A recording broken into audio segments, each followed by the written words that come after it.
They weren't just bad, they were deadly. Built with no logic, no safety, and zero common sense.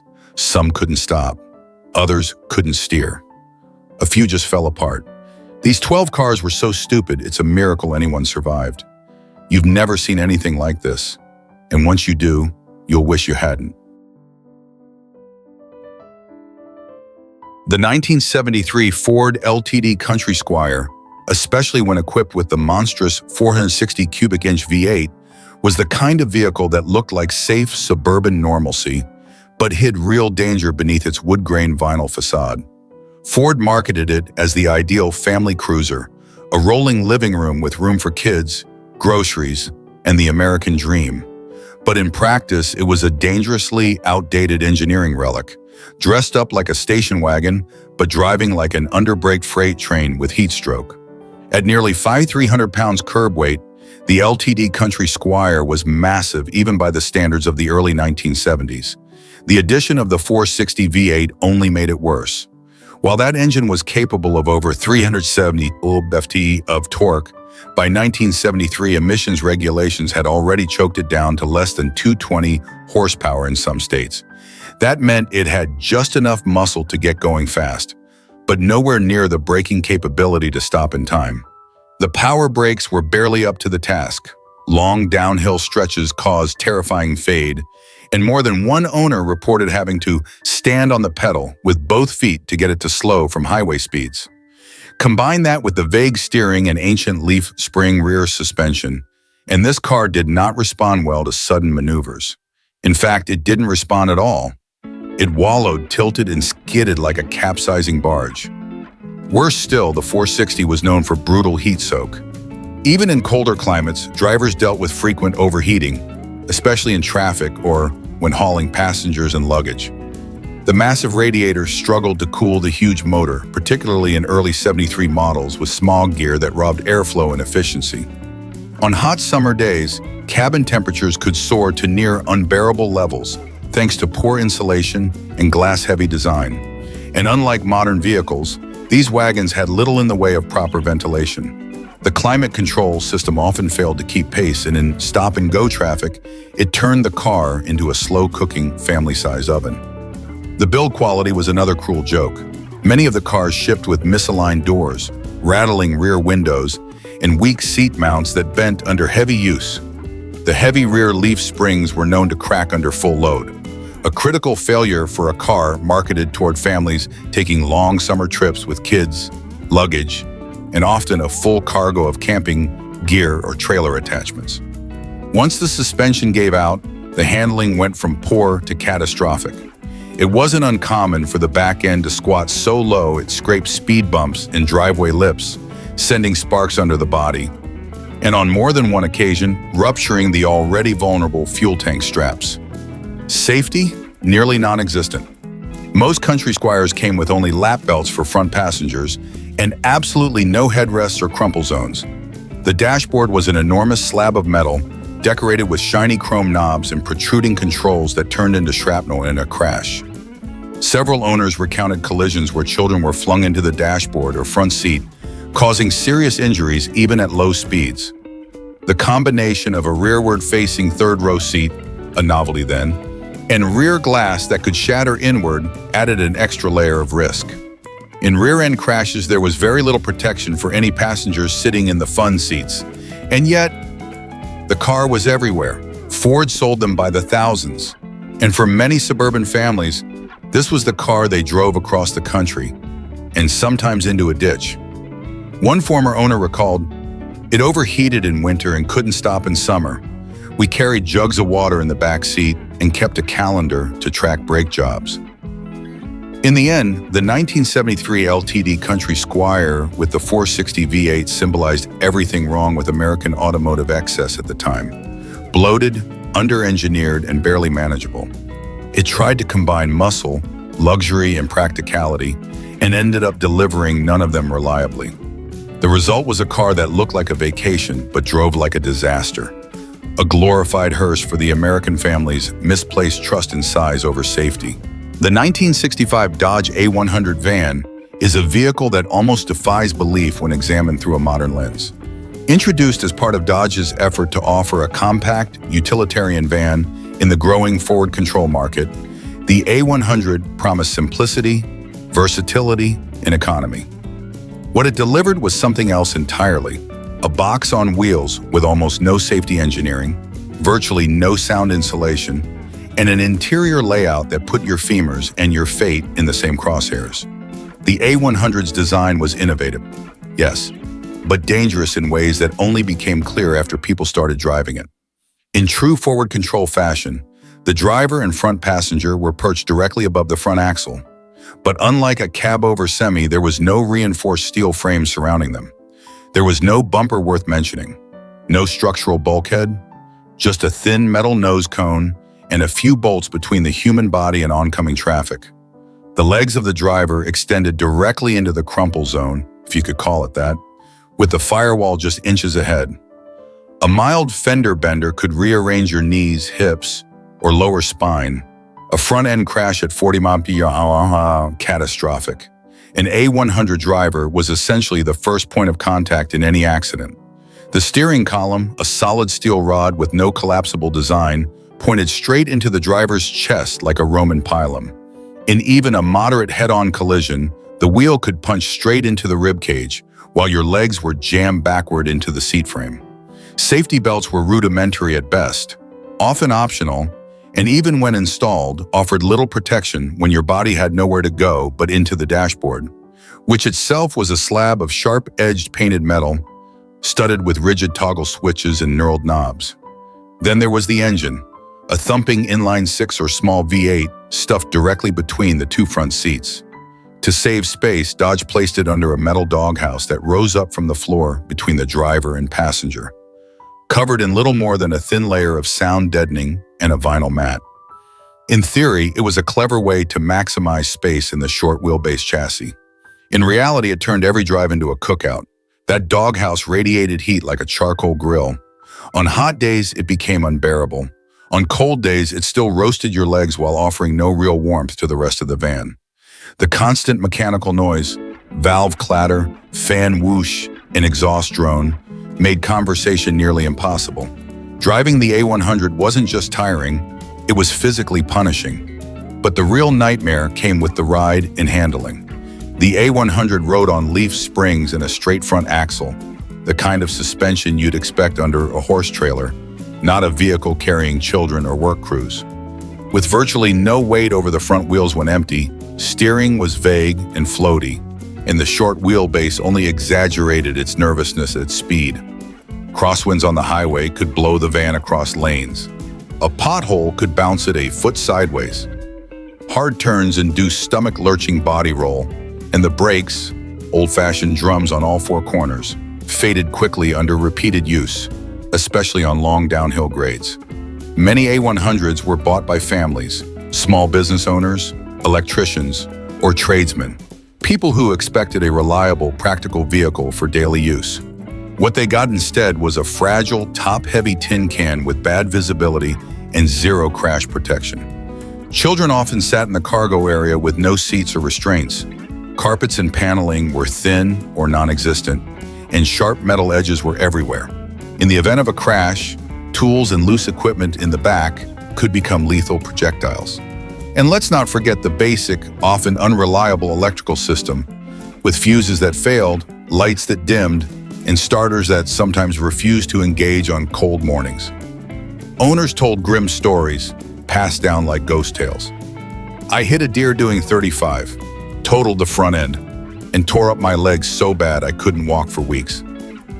The engine cooked my wife's purse into melted plastic. We had to pry it off the doghouse with a chisel. I felt every bump directly in my spine and soul. In many ways, the 1965 Dodge A100 was the result of 1950s engineering meeting 1970s expectations. It was designed for an era before crumple zones, before rollover testing, before anyone thought much about energy absorption or occupant protection.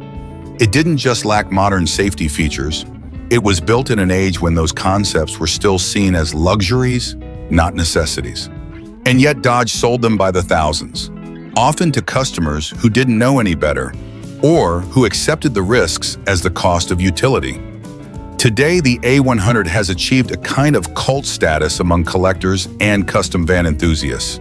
Its weird proportions, quirky layout, and nostalgia value make it popular at car shows and retro gatherings. The 1979 Pontiac Phoenix was General Motors' attempt to bring a bit of luxury and refinement to the compact car segment. Built on the ill-fated X-body platform, the Phoenix was supposed to be the upscale cousin to the Chevrolet Citation, promising economy, modernity, and comfort in a tidy package. But what buyers got instead was a ticking time bomb of engineering shortcuts, rushed design, and laughable quality control. It wasn't just a bad car, it was a profoundly dangerous one, especially when paired with GM's corporate indifference during the late 1970s. At first glance, the Phoenix looked like a smart idea. Downsizing was the trend, fuel economy was king after the second gas crisis, and compact cars were hot sellers. Pontiac dressed up the platform with a chrome beak, plusher interiors, and a more executive color palette. But all of that meant nothing when the underlying structure was a disaster. The X-body's unibody construction lacked sufficient reinforcement, leading to flex so extreme that owners reported doors that stopped closing properly, dashboards that creaked like sinking ships, and in many cases, rear side windows that literally popped out when the car hit a pothole or took a turn too quickly. The powertrain choices, a mix of underpowered 4-cylinders and smog-choked V6s, were frustrating on the best of days. But the real nightmare came from the carbureted engines, especially the 2.5-liter Iron Duke and the 2.8-liter V6. The carburetors were prone to backfire and vapor lock, often at the worst possible moment. You'd be halfway through a left turn at a green light when the fuel delivery would sputter and the engine would cough into silence. In the summer heat, it got worse. Boil-over from a poorly vented fuel system caused engines to stall, flood, and, in some cases, ignite. Fires became almost a punchline among early Phoenix owners. Underhood wiring harnesses were laughably exposed, and combined with poor heat shielding and plastic fuel fittings, created the perfect cocktail for spontaneous combustion. The oil seals leaked, the breather lines were brittle, and the air cleaner assemblies were often misaligned right from the factory. One spark in the wrong place, and you had a driveway barbecue. Mine caught fire in the Kmart parking lot. No one was surprised, a former owner recalled, shrugging. That wasn't hyperbole, it was experience. The suspension, shared with its Citation sibling, was equally flawed. GM had touted its radical torsion bar front setup in independent rear suspension, but the reality was a cheap, unstable mess. The rear end bounced and drifted under throttle. The steering felt loose and uncommunicative, like trying to pilot a washing machine on marbles. And let's not forget the brakes. The rear drums were undersized, and the master cylinders were known to fail without warning. Stopping the Phoenix was less a matter of mechanics and more an act of faith. Inside, it didn't get better. Pontiac loaded the Phoenix with fake wood grain, rough-cut trim, and upholstery that looked premium for about 3 weeks before unraveling. HVAC controls stuck. Radio shorted. The dash rattled like loose teeth. Build quality was so inconsistent that no two Phoenixes drove or aged the same. Some owners reported leaks from day one. Others discovered mismatched door panels, seats that weren't bolted down properly, and in one case, a steering column that detached from the firewall mount during a sudden stop.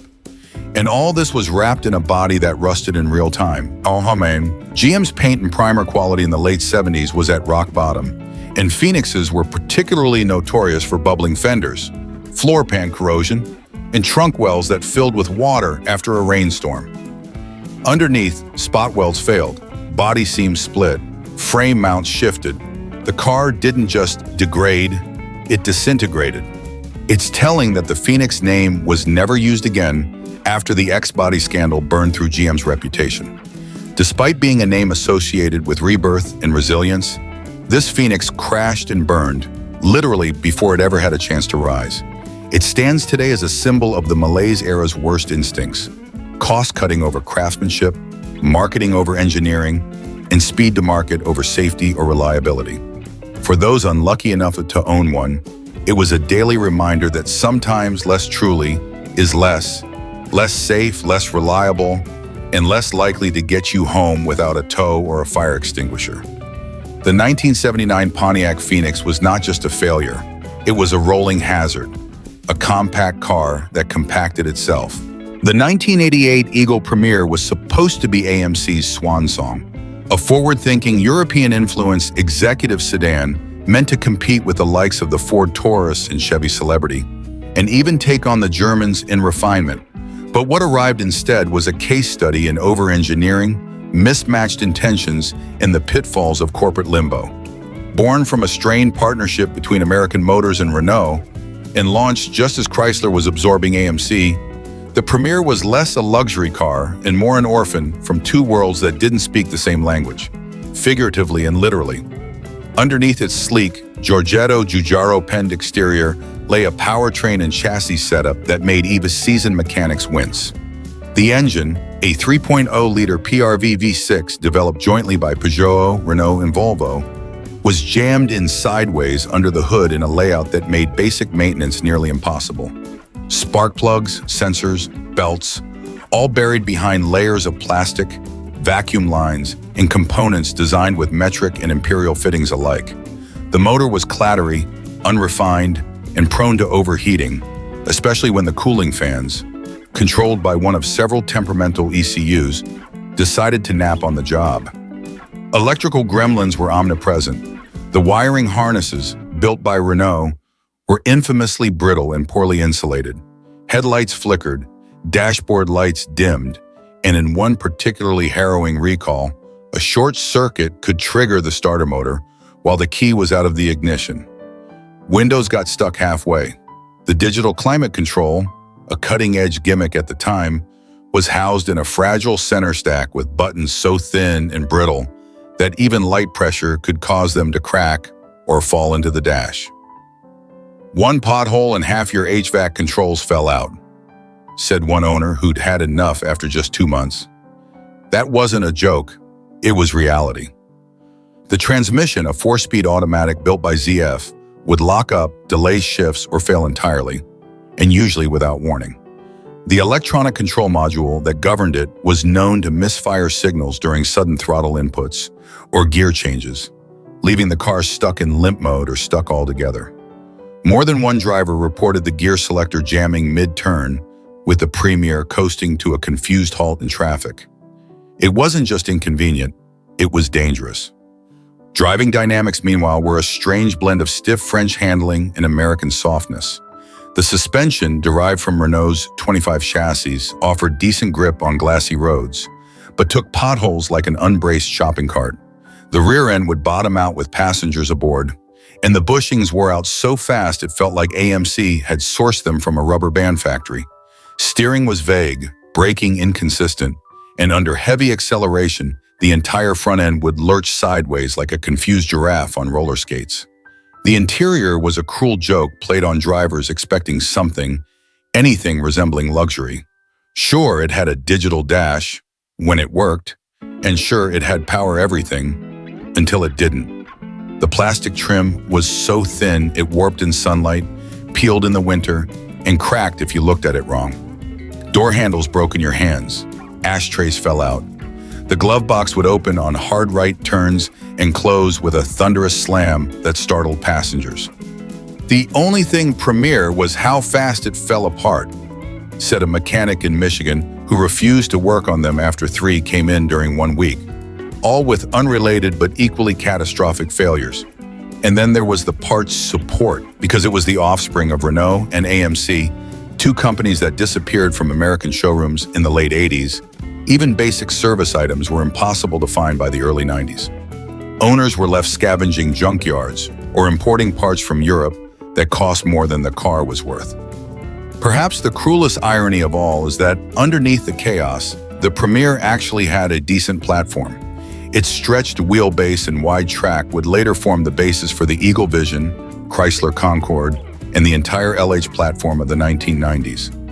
But by the time Chrysler inherited it, the Premier was already a cautionary tale. A failure not of ambition, but of execution. A car that tried to be everything.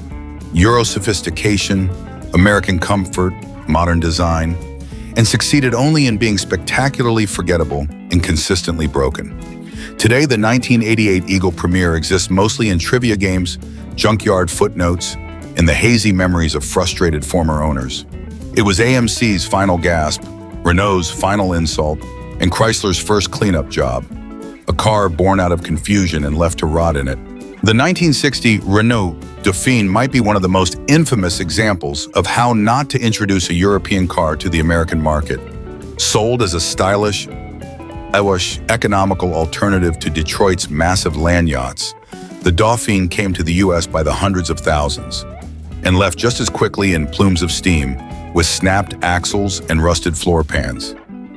What looked like a charming little city car quickly earned a reputation as a death trap with the structural integrity of a cereal box and the driving precision of a rowboat in a storm. To understand the full catastrophe, you have to start with the engineering, or lack thereof. The Dauphine was rear-engined, rear-wheel drive, and air-cooled, a layout that theoretically gave it good traction. But Renault neglected one crucial thing: handling dynamics. The rear-mounted 845cc four-cylinder engine was laughably underpowered, producing just 30 horsepower when new. But its placement over the rear axle made the car's balance treacherous. On dry roads, the car felt sluggish and disconnected. But when the roads were wet or slick, or, God forbid, you had to brake and steer at the same time, the tail would snap around like a mousetrap. There were no anti-roll bars, no stabilizers, and certainly no mercy. Owners often described a chilling delay between turning the steering wheel and the car's actual response. One former driver grimly recalled, "I turned the wheel, it turned later, into a ditch." That wasn't hyperbole. The steering rack was so vague, with so much play, that precision driving was impossible. And the car's narrow, high-pressure tires provided almost no feedback before letting go entirely. The brakes, meanwhile, were mechanically operated drums that faded with alarming speed. Brake hard once, and they'd work. Maybe. Try it again 10 seconds later, and you might find yourself relying on the parking brake and prayer. The emergency brake was a lever under the dash that operated with all the authority of a coat hanger. No power assist, no redundancy, just four little drums straining to stop a body made of recycled wine bottles and regret. Then there was the body structure, or more accurately, the lack of one. Renault used extremely thin-gauge steel, which wasn't well suited to America's salted roads or high-speed highways. Within a year, most Dauphines began to rust. Within 2 years, floor pans had holes, rocker panels were crumbling, and entire suspension mounts were flaking away. Crash safety? None. If you rear-ended anything taller than a bicycle, the bumper mounts folded and shoved the rear engine into the cabin. In front-end collisions, your knees became the crumple zone. The steering column wasn't collapsible. The dashboard was just painted metal. Seatbelts weren't standard, and even when fitted, they were barely stronger than ribbon. Inside, the Dauphine was cramped, poorly ventilated, and woefully under-insulated. The heater barely worked in winter, and the engine noise made conversation nearly impossible. The gear shift, mounted on the floor or sometimes on a vague dashboard stalk, was notoriously rubbery, and reverse gear could be engaged by accident with catastrophic consequences. The electrics, as with most early French imports, were baffling and inconsistent. Switchgear failed regularly, and many cars came with fuse boxes that shorted out in rain or humidity. Maintenance? Good luck. Most American mechanics had no idea what to do with the Dauphine. Parts were rare, diagrams were confusing, and Renault's dealer network was spotty at best. The result was that when the car broke, and it would, owners were often left pushing them into the backyard or the junkyard. By the mid-1960s, most Dauphines had vanished from American roads, not because they were sold off, but because they literally fell apart. By some estimates, Renault sold over 200,000 Dauphines in the US, a shocking figure given how many were scrapped within 5 years. The model earned infamy in car enthusiast circles, with Car and Driver once naming it one of the worst cars ever sold in America. Ralph Nader didn't even need to write about it. The Dauphine was its own warning. What's tragic is that the Renault Dauphine wasn't meant to be awful. In post-war France, it made sense as a city commuter. Light, frugal, and maneuverable. But dropped onto America's wider roads, harsher climates, higher speeds, and more demanding drivers, it simply wasn't ready. The result was a rolling monument to mismatch between cultures, expectations, and safety standards. Today, surviving Dauphines are rarities mostly confined to museums and concourse events, where they're admired for their charm and quirkiness, but never, ever their performance or safety. What was once hailed as a practical people's car is now remembered, fairly, as one of the most dangerous European imports ever unleashed on the American public. The 1982 Chevy Citation X11 is an example of how a well-intentioned attempt to create a sporty, affordable compact car can go horribly wrong. In many ways, it was a symbol of General Motors' missteps in the early 1980s as they tried to capitalize on the burgeoning market for compact cars with sportier performance. However, instead of being a performance-oriented car that stood out from the crowd, the Citation X11 became a poster child for what happens when a manufacturer prioritizes marketing over actual engineering and safety. The X11 was part of GM's X-Bodytron platform, a series of compact sedans and hatchbacks that was designed to provide efficiency and affordability. While the rest of the X-Body cars were not particularly exciting, the Citation X11 was supposed to be the standout, a car with sportier intentions and a promise of better handling. Unfortunately, the reality was far from what was promised. One of the first red flags with the Citation X11 was its torquey steer, which quickly became one of the most infamous traits of the car. Torque steer is a phenomenon that occurs when the engine's power is not evenly distributed to the front wheels, causing them to pull unpredictably to one side during acceleration. In the X11, this was particularly dangerous. At high speeds, especially under heavy acceleration, the steering wheel could jerk violently to the left or right, often throwing the driver off balance and making it incredibly difficult to maintain control. The result was a car that required a constant struggle to keep straight, particularly when the engine was pushed hard. Not exactly the kind of driving experience you want from a car advertised as sporty. This wasn't the only issue. The lash suspension system, meant to provide improved handling and cornering capability, was another major weakness. Unfortunately, the rear suspension design was poorly conceived and under-engineered. The suspension lacked the necessary support to handle hard cornering or quick maneuvers. Under these conditions, it would frequently collapse, leaving the car unpredictable and unstable. Drivers could find themselves in dangerous situations, particularly when attempting to take sharp turns at higher speeds or engage in evasive maneuvers. The car's soft suspension also meant that the body rolled excessively during tight turns, compounding the sense of instability. If that wasn't enough, the brakes were another massive problem. The Citation X11 was intended to be sporty, but its braking system was far from capable of handling the demands of quick driving or even basic safety needs. The brake fade, a condition where the braking ability diminishes with repeated use, was common, especially when the car was pushed hard. Drivers would experience a terrifying loss of braking power during emergency situations or after quick acceleration. Combine this with the instability of the suspension and the unpredictable torque steer, and the X11 quickly became a car that could not be trusted to stop or handle under pressure. The car's build quality didn't help matters either. Inside, the materials felt cheap and brittle, with plastic panels and ill-fitting trim. The car's bodywork was made of flexible metal that flexed unnervingly during hard driving. The design was plagued by issues of flexing and misalignment, leading to an overall sense of poor construction. While GM had hoped to make the Citation X11 a vehicle that could rival more established sporty compacts, the reality was that the car was barely held together. The cabin, despite being marketed as a sporty experience, was uncomfortable and didn't provide any of the luxury or refinement one might expect from a higher-end trim.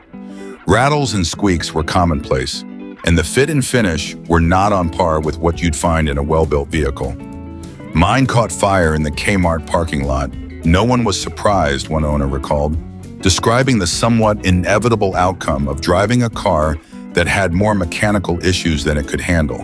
While fire was certainly an extreme outcome, it wasn't entirely unexpected given the car's overall instability. The Citation X11 was a car that made people nervous, as issues could crop up at any moment, turning even a short drive into a dangerous ordeal. The failure of the brakes, steering, suspension, and electrical components made it feel like a ticking time bomb for many drivers. The handling was also a major disappointment. While GM marketed the car as having superior handling characteristics for its class, the reality was that the X11 felt unpredictable and unbalanced on the road. The car's front-wheel drive layout, while offering some potential for sporty performance, was ultimately hindered by the aforementioned suspension and torque steer issues. The car was heavy and underpowered for what it was attempting to do. When drivers attempted to push the car in a spirited manner, the 1970 AMC Gremlin X is one of the most infamous attempts at a compact car in the history of American automotive design. Born from the desperate need to compete in the growing compact car market, the Gremlin X was essentially an AMC Hornet with its rear chopped off and a few tweaks to give it a sportier appearance. What AMC produced, however, was a bizarre concoction that didn't handle like a performance car and certainly didn't have the safety features to make it a responsible compact option. Right from the start, the Gremlin was unbalanced. AMC's decision to take the Hornet, cut its rear end off, and slap a new hatchback design onto it created a car that had strange weight distribution. With the engine in the front and the tiny rear end, the Gremlin was prone to unpredictable handling. Steering was vague and the car's weight felt unevenly distributed, making cornering at higher speeds a nerve-wracking experience. Instead of feeling nimble and responsive, the Gremlin X's handling was often described as unrefined and difficult to predict, especially when pushed too hard. You might think you were in control until you weren't. What made matters worse was the positioning of the gas tank. The tank was placed directly behind the rear axle, a design flaw that was both dangerous and reckless. In the event of a rear-end collision, something all too common in the era's crash testing, the car's gas tank would often rupture. When the fuel tank burst, it did so violently, turning the Gremlin into a fireball. The car became infamous for its fire hazard in crashes, with the rear end often turning into a deadly ball of flames. The gas tank's placement effectively made the Gremlin a ticking time bomb. It wasn't just a car that could explode, it was a car that likely would. Beyond the safety issues, the Gremlin's build quality and overall design were questionable. The rear hatchback gave it a look that some people found quirky, but in reality, it was just an afterthought. The handling felt inconsistent, and the braking was often criticized for being too weak to compensate for the car's instability. In addition to the mechanical issues, the fit and finish were subpar, with gaps in body panels and trim pieces that didn't quite line up properly. Inside, the car was cramped and uncomfortable, with cheap materials that aged poorly. Performance-wise, the Gremlin X wasn't a standout either. Despite its name, it wasn't a true performance model. It was more of a misguided attempt at style and speed. Powered by a variety of engines from the base inline-six to optional V8s, the Gremlin X could get up to speed, but it did so with one awkward acceleration and a lack of finesse. The performance was never refined enough to justify the X in its name, and while it wasn't particularly slow, it was far from exhilarating. It was a car that seemed to promise excitement, but just didn't deliver. Owners who had to live with the Gremlin X often found themselves frustrated by its numerous design flaws. It was a car that looked like a sneaker, with its funky styling and aggressive stance, but drove like a mistake. The ride was bumpy, the handling was erratic, and the safety was so poor that it was almost laughable. The Gremlin X was in many ways the opposite of a well-engineered car. It was an afterthought, a patchwork solution to a problem AMC didn't fully understand. The engine would scream, but it felt like the tires were barely touching the ground, said one former owner. I never trusted it to stay on the road.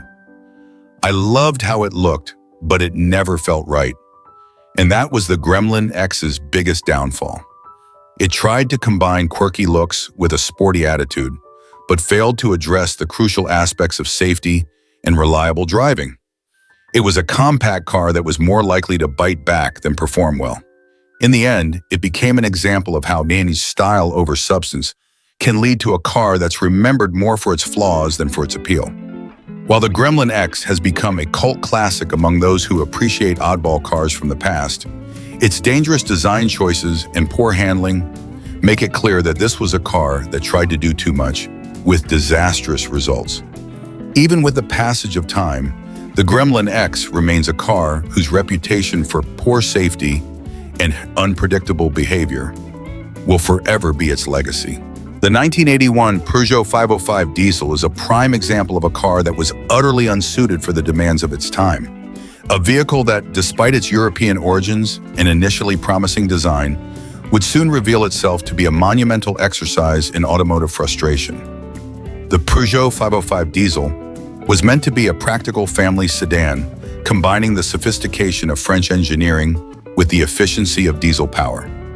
Instead, it became a glacially slow, mechanically unreliable mess that gave drivers more grief than it ever delivered on promises of economy or reliability. At the heart of the 505 diesel was its underwhelming diesel engine. While diesel engines are often lauded for their fuel efficiency and durability, the 505's power plant seemed to have been designed more to move at a crawl rather than any semblance of speed. With the engine struggling to push the car's considerable weight, it became a rolling testament to sluggishness, requiring an exhausting 20-plus seconds to reach 60 miles per hour. To put that in perspective, a slow-moving bicycle might pass you during this time, rendering the Peugeot almost comically slow for its era. It wasn't uncommon for owners to joke that it was better to take a leisurely walk than to rely on the 505 diesel to get you anywhere quickly. While the lack of speed was a clear disadvantage, it wasn't the only thing that made this car feel like a complete afterthought. The fragile fuel injection system was notoriously prone to breakdowns. For many drivers, this meant that their 505 diesel would sputter to a halt at the worst possible times. Whether idling at a stoplight or negotiating a busy intersection, the car had a terrifying tendency to stall at the most inopportune moments. It wasn't uncommon for the car to just shut off entirely in traffic, leaving its owner scrambling to restart it before being rear-ended by a more capable vehicle. "I pushed it once and it went faster than when it was running," said one exasperated owner, summing up the experience perfectly. And then there were the brakes. Anyone who drove the 505 diesel could tell you that the braking performance was as much of a liability as the car's acceleration. The on brakes would fade quickly, especially on long downhill stretches or during high-speed driving.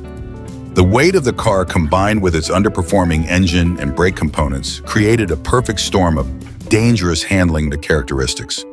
There was a certain delayed response when trying to slow down, especially when trying to brake hard or make sudden stops. At higher speeds, this delay felt like an eternity, and the tiny lack of proper stopping power was a constant source of anxiety for owners. For all its faults, the 505 diesel did manage to provide a smooth ride, but that was about the only positive thing it could offer. The suspension, although not the most refined, was capable of absorbing bumps and potholes with a modicum of comfort. However, it was no match for the more serious issues that plagued the car, with a poor build quality and a tendency to break down at inconvenient times. The 505 became infamous for being unreliable, even by the standards of the early 1980s. Its fuel system was prone to leaks, and its electrical components were notoriously brittle. Potholes or bumps in the road could cause pieces of the dashboard or HVAC controls to pop loose, leaving owners to deal with even more inconveniences in an already frustrating driving experience. And it wasn't just the mechanical failures that soured the experience of owning a 505 diesel. The car was often passed by bicycles, and it's no exaggeration to say that it could barely keep up with slow-moving traffic, let alone join the fast lane. When you weren't dealing with sudden stalls or watching the dashboard lights flicker ominously, You were simply trying to coax the car up to a reasonable speed, all while knowing you'd likely be passed by a group of pedestrians. The handling was another area where the Peugeot 505 diesel came up short. While its suspension was generally soft, allowing for a relatively comfortable ride, it also meant that the car felt like it was always floating on the road rather than being connected to it. The lack of power, combined with a steering system that felt numb, made it a chore to drive in any sort of spirited manner.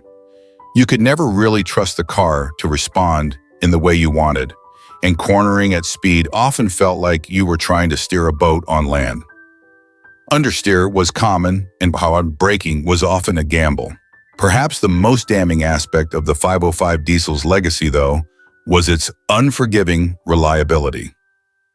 Owners were often forced to carry spare parts, tools, and an overwhelming sense of dread whenever they ventured out in the car. It wasn't a question of if the car would break down. It was a question of when and where. Whether it was fuel leaks, stalling engines. The 1969 Opel GT stands as one of the most intriguing examples of a car that looked like a thoroughbred sports car, but in reality was far from it. At first glance, the Opel GT seemed like a dream come true for anyone who wanted the allure of a European sports car without the hefty price tag of a Corvette or Jaguar E-Type. With its low, sweeping hood, sculpted lines, and Corvette-like pop-up headlights. The Opel GT was a standout design, earning it the nickname Baby Corvette. But as anyone who owned one can tell you, this baby Corvette quickly became more of a problematic pet than a dependable ride. Beneath the striking exterior, the Opel GT was riddled with design flaws that made it a frustrating and at times unsafe driving experience. One of the first and most striking features of the Opel GT was its manual pop-up headlights, which, while cool in concept, were notoriously impractical. To raise the headlights, you had to operate a lever inside the cabin, a mechanism that felt more in line with something from the Dark Ages than a modern sports car. The idea was to give the car a smooth, uninterrupted front end when the headlights were off, enhancing the car's aesthetic appeal. But in practice, it was a mechanical headache. The headlights often failed to raise properly, leaving drivers either in the dark or in an awkwardly illuminated driving experience. For anyone who has ever had to work that lever, it felt less like an elegant piece of engineering and more like a manual task, straight out of a medieval catapult operation. One disgruntled owner put it best: turning on the lights was like working a medieval catapult. Moving inside, the Opel GT was undeniably cramped. While many sports cars of the era were designed with a driver-focused cockpit, the GT took this to an extreme. The interior was tight, uncomfortable, and felt almost claustrophobic, especially for anyone taller than average. The car's low-slung body and compact design made it feel more like you were sitting inside a shoebox than behind the wheel of a sports car. With minimal room for passengers and seats that left much to be desired in terms of comfort and support, long trips in the Opel GT could be an exhausting experience. For anyone expecting a long, thrilling ride across open highways, the reality quickly set in. The GT wasn't built for comfort, and it was clear that its designers had traded practicality for style. But the real trouble began when the drivers started taking the Opel GT to highways and at higher speeds. The car was designed to be lightweight and nimble, but its suspension and aerodynamics were not up to the task. While it could be fun to drive in short bursts, the GT had a tendency to become dangerously unstable at higher speeds. The island front-end lift was a serious issue. As the car approached higher speeds, the nose would start to rise, making it increasingly difficult to keep the car planted on the road. This resulted in a frightening level of unpredictability when the car was pushed to its limits. Whether you were entering a corner or just cruising on the highway, the GT had a tendency to suddenly lurch and snap into understeer, causing panic in even the most seasoned drivers. The lightweight, combined with poor suspension geometry, created a car that felt more like a toy than a well-balanced machine. And if you ever took the car on a wet or rainy road, you were in for an even more nerve-wracking experience. The rear engine layout, which theoretically provided balance, often led to oversteer on slick surfaces. The rear tires struggled for traction, and the car could easily spin out, especially in the rain or on wet roads. The lack of grip at higher speeds made handling the car on twisty roads a dangerous gamble. One owner described it succinctly: "I loved it until I hit a turn and it just went straight into a fence." Another glaring issue was the car's rust problem. Despite being built in Germany, the Opel GT quickly developed a reputation for its susceptibility to rust. From its early years, corrosion started to eat away at the car's panels, and rust would often invade the bodywork, attacking vulnerable areas like the floorboards, fenders, and around the wheel arches. The car's reputation for rust was so bad that it became a running joke among mechanics and owners alike. Many drivers had to replace body panels early in the car's life, which undermined the long-term value of the vehicle. For a car that was meant to be sleek and stylish, rust was the final insult to its aesthetic appeal. Perhaps the most frustrating problem with the Opel GT was its parts availability. Because the car was imported in limited numbers to the US, finding replacement parts was a nightmare. The Opel dealership network was minimal, and even when parts were available, they were often expensive or hard to find. The 1974 AMC Matador Coupe is a vehicle that seems to have been caught between an era of bold, brash American cars and the growing need for practicality and maneuverability. It was large, heavy, and wildly impractical for its time, making it a land yacht in the worst sense of the term. Designed to compete in the midsize market, the Matador Coupe arrived in the early 1970s with ambitious intentions, but its execution was far from graceful. At a glance, the Matador Coupe had the imposing size and design of an American classic, long, wide, and brimming with chrome trim. Its exterior proportions were nearly cartoonish, as if the designers had set out to create a car that could comfortably house a family, a pet, and an entire luggage set without giving much thought to the driving experience. The Pontiac B-pillar, positioned awkwardly in the cabin, meant that visibility was severely compromised, especially when making turns or attempting to change lanes. That central pillar blocked your view of anything on the side, and the rearward visibility was laughably poor. Looking over your shoulder while backing up was a perilous act, with little idea where the back end of the car actually was. The car's length only added to the problem. At over 200 inches in length, the Pontiac Matador was essentially a rolling obstacle course in parking lots and tight city streets. Navigating such a beast through a parking space or attempting to back it up felt more like piloting an aircraft carrier blindfolded than driving a car. You simply had no clue where the rear bumper was in relation to your surroundings. The oversized dimensions made every maneuver feel clumsy, adding to the sense that the Matador Coupe was designed more for cruising down wide highways rather than engaging in the day-to-day realities of city driving. Handling was another major flaw. The Matador had all the grace of a soggy sponge when it came to cornering. Its handling was sluggish, with an incredibly soft suspension that couldn't cope with quick steering inputs. When pushing it through corners or trying to make any evasive maneuvers, the car's whirly, heavy body would sway and lean, while the iron suspension seemed more interested in absorbing the road's bumps than providing any degree of control. The Matador was as responsive as a bed mattress in a storm, and its road feel was as disconnected as the dashboard from the driver. The rear-wheel drive system offered a measure of stability on the highway, but it was evident that this car was far from an agile machine. High-speed curves were a recipe for danger, and even on straight roads, you constantly had to wrestle with the vague steering to maintain a straight line. Then there were the brakes. The Matador's braking system was a disaster, prone to fading after just a few hard stops. Despite the car's size and weight, the brakes were woefully underpowered for the task, making emergency stops a gamble. On more than one occasion, owners reported that the brakes simply couldn't handle the weight of the car, causing them to feel soft, unresponsive, and dangerously ineffective when they were needed most. In a car of this size, especially one with such poor visibility and handling, it felt like an accident waiting to happen. The interior of the Matador Coupe did little to make up for its flaws. It had a massive dashboard. It's an interior designed for comfort but not for precision, with plush seating that felt more like something you'd expect in a Terry living room than a vehicle built for any sort of driving performance. The seats were soft, but offered little in terms of lateral support, which was a significant issue given the car's tendency to sway through corners.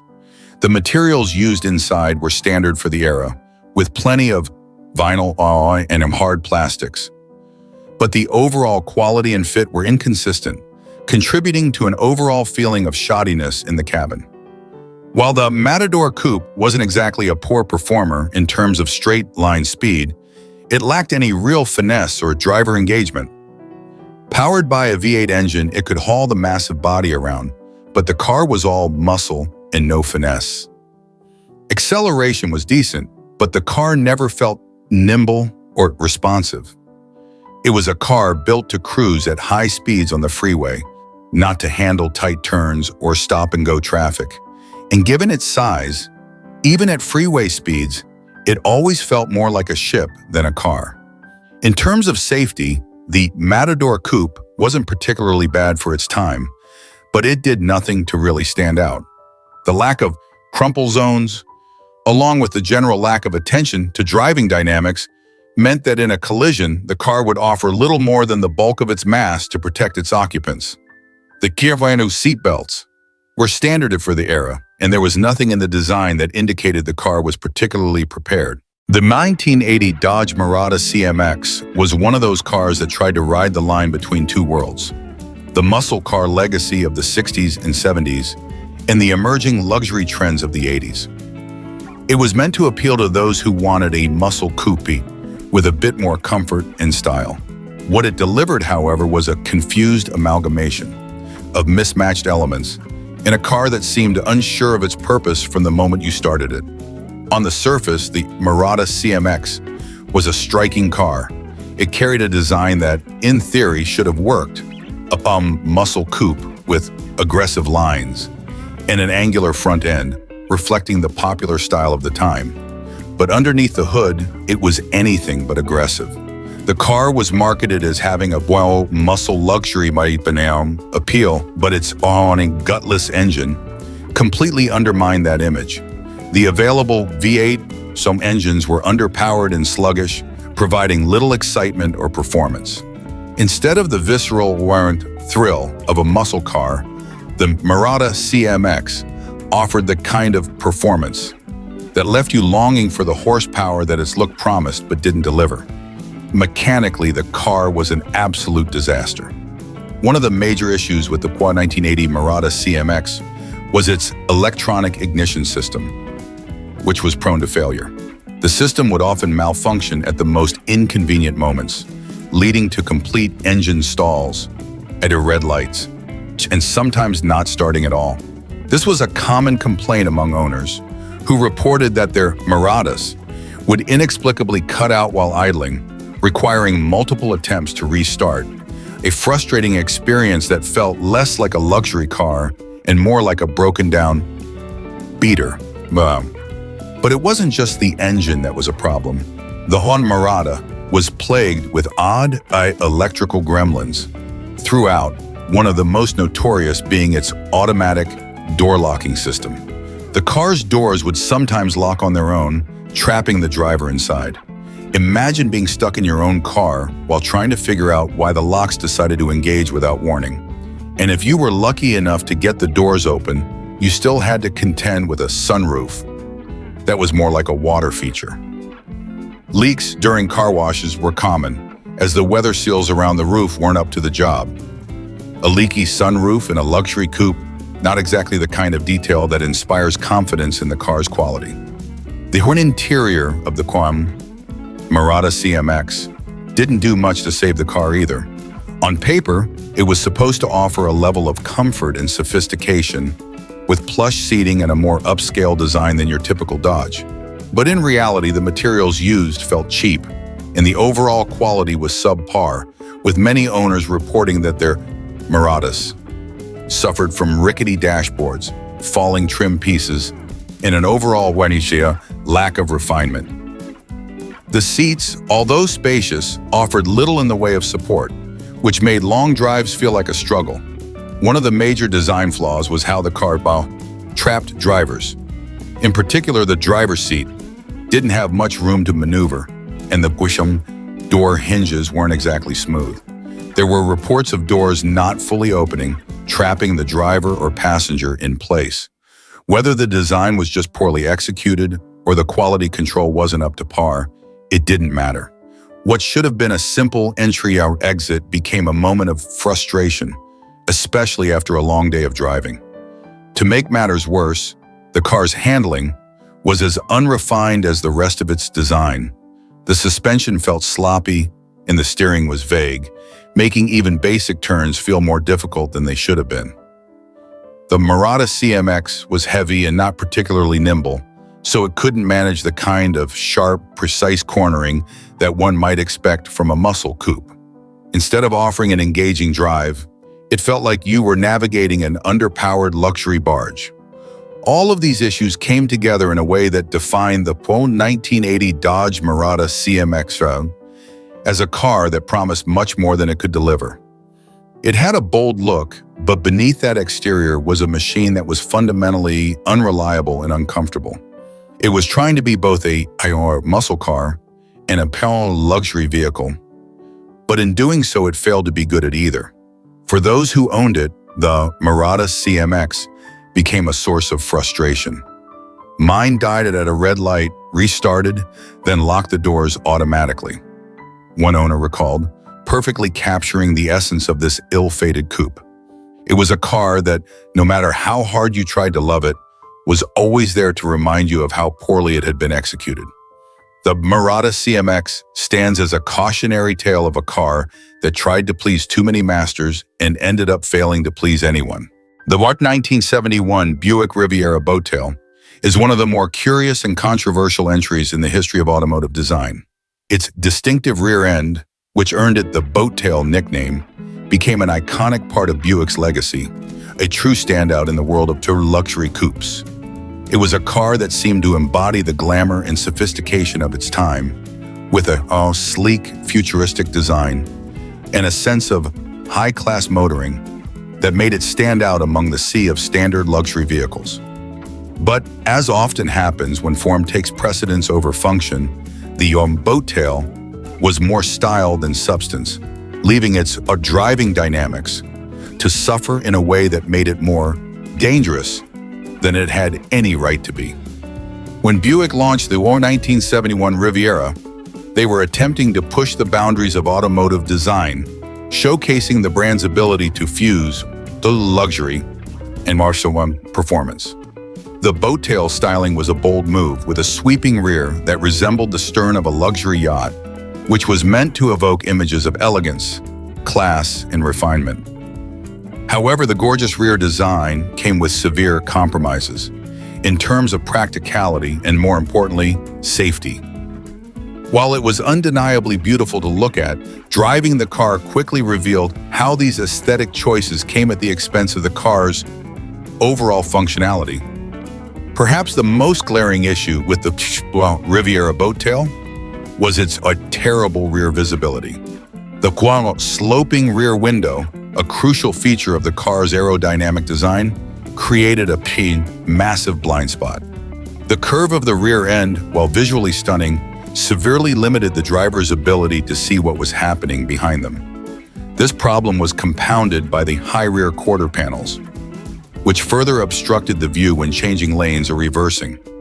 In real-world driving conditions, this made the car difficult and dangerous to maneuver, particularly in urban environments where precision driving is key. On highways, it added a sense of unease, knowing that an obstacle or a vehicle in your blind spot could be potentially disastrous. The second major flaw was the handling. The Mama's Riviera boat tail weighed in at a wishbone considerable on its own, and that sheer bulk made the car feel sluggish and unresponsive. It wasn't just the weight, it was the way the suspension was set up. The car had a floaty, soft suspension, more suited to cruising down straight highways at a leisurely pace than to aggressive cornering. This lack of firmness meant that when the car did lean into a turn, it would lean far too much, as though the vehicle was giving into gravity's whims rather than the driver's commands. The oversteer was equally problematic. At higher speeds or during aggressive cornering, the back end of the car would break loose, unpredictably, sending the driver into a wild, uncontrollable slide. Correcting the car once it had broken free of the road was a test of luck, as the car's wild bulk and terrain made it difficult to regain control. This was a car that felt more like a luxury yacht than a sports coupe. It was slow to respond to the driver's inputs, and its tendency to oversteer made it especially dangerous on winding roads or in adverse weather conditions. For a car of its caliber, the braking system was woefully inadequate. The Australian drum brakes were the standard for the era, but they were never meant to cope with the sheer size and weight of the Riviera boat tail. When subjected to high-speed stops or hard braking, the car's brakes faded quickly, losing their effectiveness after just a few moments of heavy use. This lack of braking power compounded the already problematic handling and made emergency maneuvers all the more harrowing. The car's inability to stop on a dime further demonstrated its engineering limitations. It was as if Buick had designed a luxury car that was beautiful to look at, but forgotten to ensure it was functional enough to drive safely. One of the most uncomfortable driving experiences came from the feeling that the Riviera boat tail was constantly in motion, even when it wasn't supposed to be. The suspension, which gave the car that plush, floaty ride, made it feel as if you were drifting on air. On highways, the sensation was akin to trying to keep a large, cumbersome boat on course during a storm. The car swayed and rocked in response to the slightest gust of wind or more rough patch of road. Drivers could feel the car move from side to side as if the chassis had no firm connection to the road, only the ground beneath it. The car's size and weight only added to this experience. It was easy to forget that you were in a luxury coupe and instead felt more like you were piloting a giant, unmanageable boat. In essence, the 1971 Buick Riviera boat tail became a paradox in the world of automobiles.